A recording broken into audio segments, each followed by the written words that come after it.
It's May the 1st, 1943, and 78 B-17s from the 306th Bomb Group are heading over the Channel towards France. Their target are the German U-boat pens at Saint-Nazaire. There is heavy cloud cover and the B-17s let loose their bombs. The mission was shaping up as a huge success. The flak was moderate and the German fighters didn't seem to attack with any great determination. The 306th headed home for England. Another mission completed, or so they thought.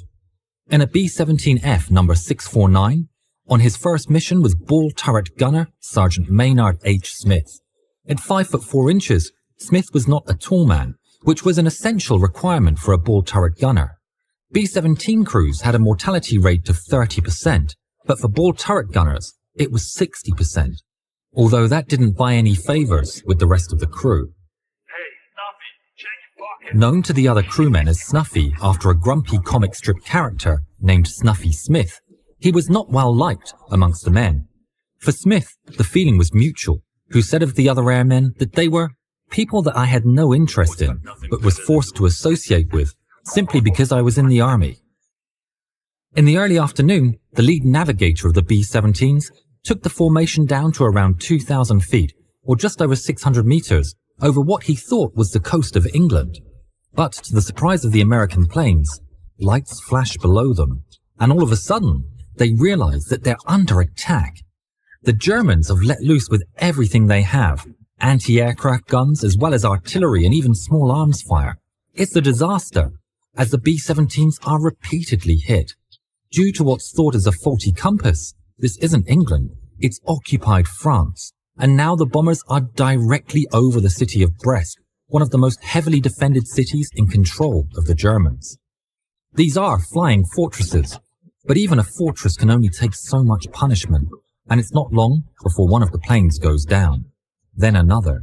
Then another. The B-17s turn, trying to avoid the worst of the fire from the ground, and head out over the English Channel. But then, as the anti-aircraft fire trails off into the distance, there was a respite. It was a short one, as 20 FW-190s scream in and let loose with machine gun and cannon fire. Crews call out the positions on the intercom as the B-17's machine guns buzz as they take the fight back to the Germans. Smith's plane, number 649, was towards the edge of the formation and was much more vulnerable than the other fortresses. In the ball turret, Smith watched in fear as tracer fire snaked towards him. He heard it hit his B-17, and then an explosion rocked the flying fortress. The intercom system went dead, as well as all power to the ball turret. Smith called out, "What the hell happened?" But no answer came. Without power in the turret, he was useless and a sitting duck. Manually, he cranked the ball turret around so as to get into the main plane, and managed to get out, but the relief was short-lived. It looked like an inferno. The wing tank had been shot and gasoline pours into the plane. Towards the front of the plane, the way was completely blocked by fire. Also, towards the tail section, there's a raging fire. The oxygen supply had been hit, and escaping oxygen fans the fire's flames. With no intercom to the captain and the way blocked by fire, 3 of the men decide to bail out. The radio operator jumps, and the 2 waist gunners decide they've done enough and they too had to get out. One of the gunners got his parachute strap snagged. Smith stepped forward and shouted, "Is it warm enough for you?" "Screw you, Snuffy." "Here, let me help." As Smith helped the gunner free his parachute strap, the gunner didn't see the joke and bailed out. Those 3 men were never seen again.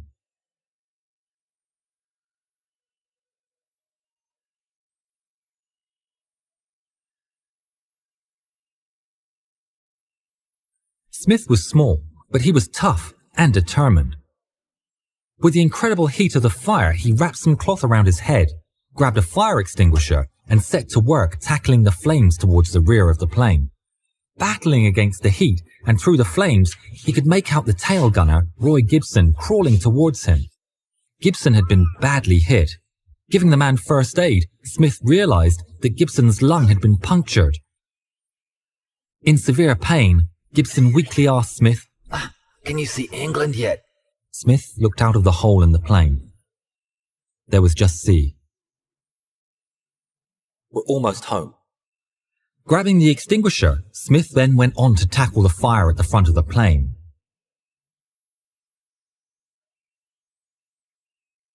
Eventually, overcome by fumes, he had to rest. Looking out the side of the plane, his blood ran cold. The FW-190s were back to finish the job. Jumping up, Smith manned the waist gun as an FW-190 screamed by on its attack run. Then he jumped over to the other waist gun to pepper the 190 as it sped away. The fire was so intense now, Smith was throwing everything flammable out of the gaping holes in the side of the plane. The inferno was starting to cook the ammunition in the radio compartment, and Smith even had to throw some ammunition canisters out of the plane. After the fire extinguishers were done, he threw any water he could lay his hands onto over the fire, and even tried to pee on it to help put out the flames. Anything to keep his bird in the air. Smith repeatedly went from administering aid to the injured, fighting the fire, and all the while fighting off the enemies with the waist guns, any one of which was a massive trial, but Smith managed all three. Just after 3 p.m., the B-17 crossed the English coast. Smith sat, exhausted, his clothes smouldering, the compartment completely gutted, the gun mount and camera were melted, but all the fires were out. For the pilot, Lieutenant Lewis P. Johnson Jr., this was his 25th mission. He said, "This is a hell of a way to finish." 7 planes were lost on that day, along with the lives of many young men. All 7 crew that stayed on board 649, including Gibson, survived. Incredibly, Smith's actions saved the plane and the lives of the young men on board. As the medics pulled Gibson off the plane, he jokingly requested he be given his Purple Heart. Who here's got my Smith said, Purple Heart? the plane was riddled with about 3,500 bullet holes. It was all burned out in the center. There was nothing but the 4 main beams holding it together. 10 minutes after it landed, the plane collapsed. For his actions, Smith was awarded the Medal of Honor. But Smith's troubles and irreverence to authority continued. That week, after he was awarded the Medal of Honor, he was assigned to kitchen duty as punishment for arriving late to a briefing. He continued in combat but was grounded due to combat stress reaction, or PTSD as it's known today. In an unprecedented move against a Medal of Honor recipient, Major Thomas F. Witt, the 306th Operations Officer, pushed for Smith to be demoted to a private for poor job performance. Witt said that repeated warnings and reprimands have been a necessity to get Smith to work at all. On December the 17th, 1944, Smith was demoted. Characteristically, he said of the events, "It was the rotten deal that lousy outfit gave me via the great judgment of Witt and some of his cohorts." He was sent home shortly after. He'd always said to his friend he wouldn't return home unless they threw a parade for him. And to his surprise and delight, that's exactly what happened to this hero when he returned to his hometown.